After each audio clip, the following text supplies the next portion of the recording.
जब भी दुस्साहस करेंगे ऐसे ही पिटोगे जैसे बरेली के अंदर पीटे गए। इन मूर्खों को ये भी नहीं पता कि आस्था के प्रतीकों को प्यार नहीं सम्मान दिया जाता है। सम्मान और आस्था चौराहे पर प्रदर्शन करने की वस्तु नहीं, आस्था अंतःकरण का विषय होता है। सरकार इस प्रकार की अराजकता को कतई स्वीकार नहीं करेगी, कतई स्वीकार नहीं करेगी।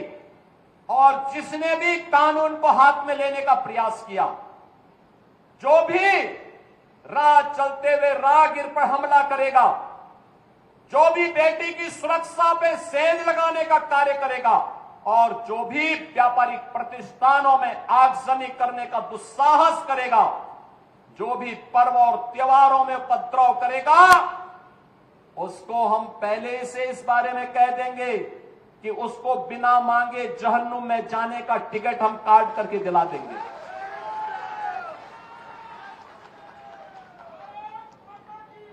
इतना पर्याप्त होगा उसके लिए।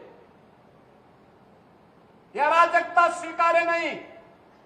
विकास में हर व्यक्ति की भागीदारी जब सुनिश्चित की गई है, गांव-गांव का विकास हो रहा है, कल्याणकारी योजनाओं में बिना भेदभाव के शासन की योजना का लाभ उपलब्ध करवाया जा रहा है, बिना भेदभाव के युवाओं को नौकरी और रोजगार उपलब्ध करवाया जा रहा है, तो फिर यह अराजकता कैसे? कुछ चंद लोगों को माहौल खराब करने की छूट नहीं देनी चाहिए। ये वही लोग हैं जिन्होंने उत्तर प्रदेश की भ्रष्ट सरकारों के साथ मिलकर के उत्तर प्रदेश के सामने पहचान का संकट खड़ा किया था। ये वही लोग हैं जिन्होंने उत्तर प्रदेश को बीमारू राज्य बना दिया था। ये वही लोग हैं जिन लोगों के दंगों के कारण प्रदेश में कोई निवेश नहीं आता था, कोई उद्योग नहीं लगता था, कोई विकास का कार्य नहीं हो पाता था। और आज पिछले 8.5 वर्ष के अंदर उनकी मंशा सफल नहीं हुई। अब नए नए तौर तरीके अपनाने का कार्य कर रहे हैं, लेकिन याद रखना होगा, वे जितना सोचते हैं उससे ज्यादा हमारी पहले से तैयारी रहती है। और जब भी दुस्साहस करेंगे ऐसे ही पिटोगे जैसे बरेली के अंदर पीटे गए हो। कुछ लोग रहते भारत में हैं, लेकिन गजवाए हिंद का नारा लेकर के भारत के अंदर राष्ट्र विरोधी गतिविधियों को बढ़ावा देने का कुत्सित कार्य कर रहे हैं। गजवाए हिंद हिंदुस्तान की धरती पर नहीं होगा। भारत की धरती, ये भारत के देवीय महापुरुषों, अवतारी महापुरुषों, देश के लिए अपना बलिदान देने वाले महापुरुषों के आदर्शों से संचालित होगा। गजवाए हिंद की कल्पना करना भी और उसका सपना देखना भी जहन्नुम में जाने का टिकट का रास्ता पैदा कर देगा। अगर किसी को जहन्नुम में जाना हो तो गजवाए हिंद के नाम पर अराजकता पैदा करने का कुत्सित प्रयास करें। और छद्म रूप में जो लोग इस प्रकार की गतिविधियों में लिप्त हैं, वे भी कान खोल करके सुन लें। देर सवेर छांगुर जैसे हाल तो उनके भी होने ही हैं। आपने देखा होगा, यही है ये कालनेमियों का हाल। कैसे छद्म रूप से लोगों में भ्रम पैदा हो। जलालुद्दीन ने अपना उपनाम रख दिया था छांगुर बाबा, जिससे हिंदू भ्रम में रहे, समाज की आंखों में धूल झोंक लेगा, लेकिन पापी कितना भी अपने पाप को छुपाने का प्रयास करेगा, उसका पाप का समय तो पाप का घड़ा भरना ही भरना है। और पाप का घड़ा भरेगा, इस धरती माता उसको कभी बर्दाश्त नहीं कर पाएगी। और छांगुर जैसे दुष्कर्मियों और राष्ट्रद्रोही तत्वों के द्वारा छद्म रूप से यही कार्य बलरामपुर की धरती से करने का प्रयास हो रहा था। हमें सतर्क होना होगा। जो लोग हिंदुस्तान की धरती पर रह करके भारत विरोधी गतिविधियों में लिप्त हैं, हिंदू विरोधी गतिविधियों में लिप्त हैं, हमें ऐसे कालनेमियों से सतर्क रहना होगा, उन्हें सख्ती से जवाब देना होगा। स्थानीय प्रशासन और पुलिस को इसके प्रति सजग करना होगा और समय समय पर इनकी गतिविधियों के बारे में शासन को अवगत कराना होगा, जिससे समय रहते इनकी नाजायज गतिविधियों पर सरकार पूरी तरह नकेल। इस प्रक्रिया में बाधक कुछ तत्व ऐसे भी हैं जिन्हें विकास अच्छा नहीं लगता है, जिन्हें विकास अच्छा नहीं लगता है। वे कहीं न कहीं विकास में व्यवधान पैदा करते हैं, उत्सव के समय उपद्रव पैदा करना चाहते हैं।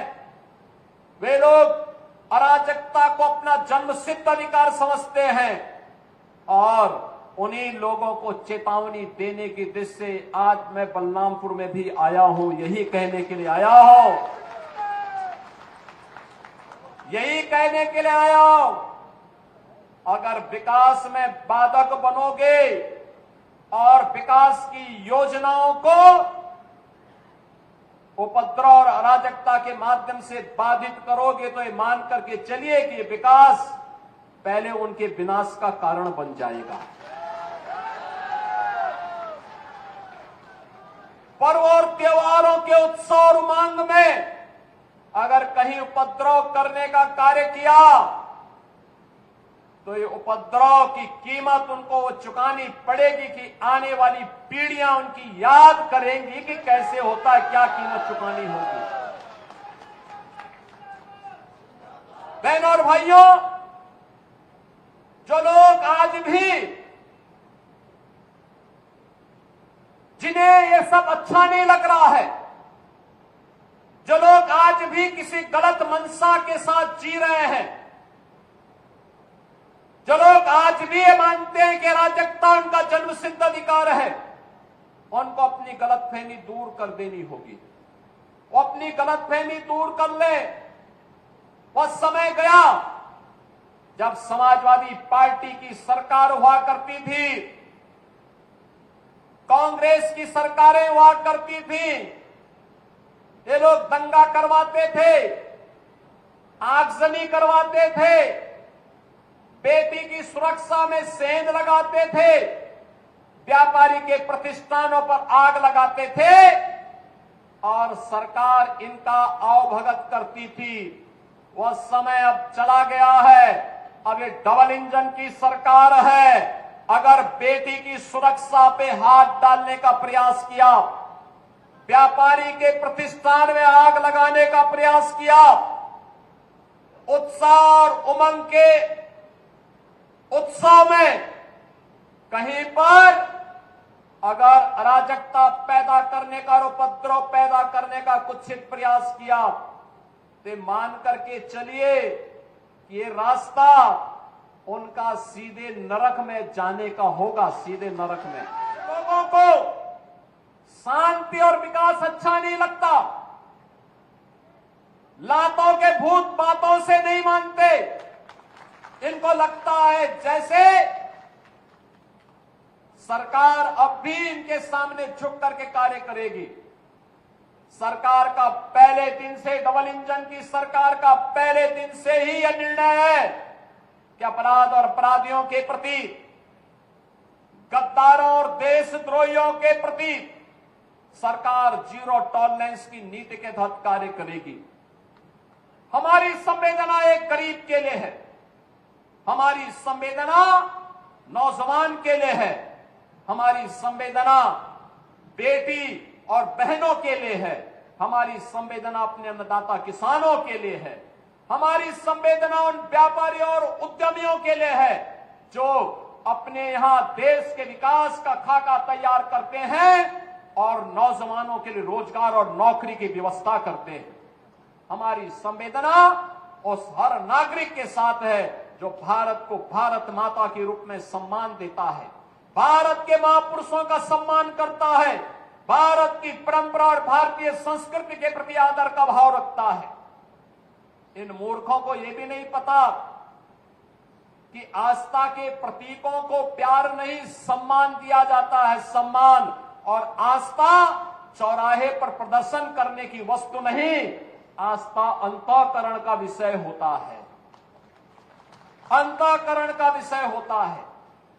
आज चौराहे चौराहे पर जाकर के कितने कमजोर और कायर हैं, छोटे छोटे बच्चों को जिनके हाथों में कलम होनी चाहिए, जिनके हाथों में नोटबुक होनी चाहिए, जिनके हाथों में विज्ञान और गणित की पुस्तकें होनी चाहिए, उनके हाथों में आई लव मोहम्मद का पोस्टर देकर के, तख्तियां देकर के समाज में अराजकता पैदा करने का कार्य कुछ लोग कर रहे हैं।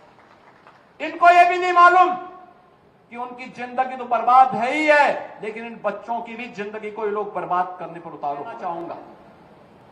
कुछ लोग हैं जो अफवाह पैदा करके भय और दहशत का माहौल पैदा करना चाहते हैं।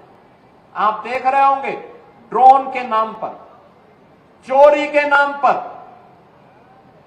भय और दहशत का माहौल पैदा किया जा रहा है। जिला प्रशासन ने हर जनपद में व्यवस्था की है, हर ग्राम पंचायत में ग्राम सुरक्षा समिति का गठन किया है। आप लोग भी अपने स्तर पर प्रयास करिए। पुलिस के पेट्रोलिंग तेज हुई है। जो भी ये भय और दहशत का माहौल पैदा करेगा, ड्रोन के नाम पर अनावश्यक लोगों के मन में भय और दहशत पैदा करेगा, ऐसे लोगों के खिलाफ गैंगस्टर के तहत कार्रवाई करने के आदेश पहले ही दिए जा चुके हैं। जो भी चोरी के नाम पर भय और दहशत पैदा करेगा, उन लोगों की संपत्ति को जब्त करने के लिए हम लोगों ने पहले से आदेश कर रखे हैं कि ऐसे लोगों के खिलाफ सख्ती से निपटा जाए। लेकिन आपकी भी जिम्मेदारी बनती है, एक सभ्य समाज के नागरिक होने के नाते विकास में, लोक कल्याणकारी योजना में अगर आपकी सहभागिता है तो व्यापक जन जागरूकता में भी आपकी सहभागिता होनी चाहिए। और व्यापक जन जागरूकता का यह अभियान, जिस अभियान के लिए आपका आह्वान करने के लिए मैं आपके बीच आया हूं, अगर कोई आपके गांव में, आपके कस्बे में, आपके मोहल्ले में, आपके अगल बगल के क्षेत्र में भय और दहशत का माहौल पैदा कर रहा है, पहले उसको रोको, उसको समझाओ। अगर नहीं मानता है तो प्रशासन को बताओ, प्रशासन अपने आप ही उसको ठोकने का कार्य कर देगा। आपको उसमें चिंता करने की बात नहीं है।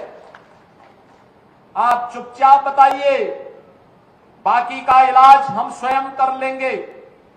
हमें लव जिहाद और धर्मांतरण जैसी राष्ट्र विरोधी गतिविधियों के प्रति सतर्क रहना होगा। गौ तस्करी और गौ कसी करने वाले तत्वों के खिलाफ सतर्क रहना होगा। अगर कोई कहीं भूल से भी इस प्रकार की गतिविधियों में लिप्त है, उसकी सूचना ससमय आप पुलिस को और प्रशासन को उपलब्ध करवाइए। बाकी का इंतजाम हम स्वयं कर लेंगे। उनका क्या उपचार होना है, उपचार की व्यवस्था हम स्वयं कर लेंगे।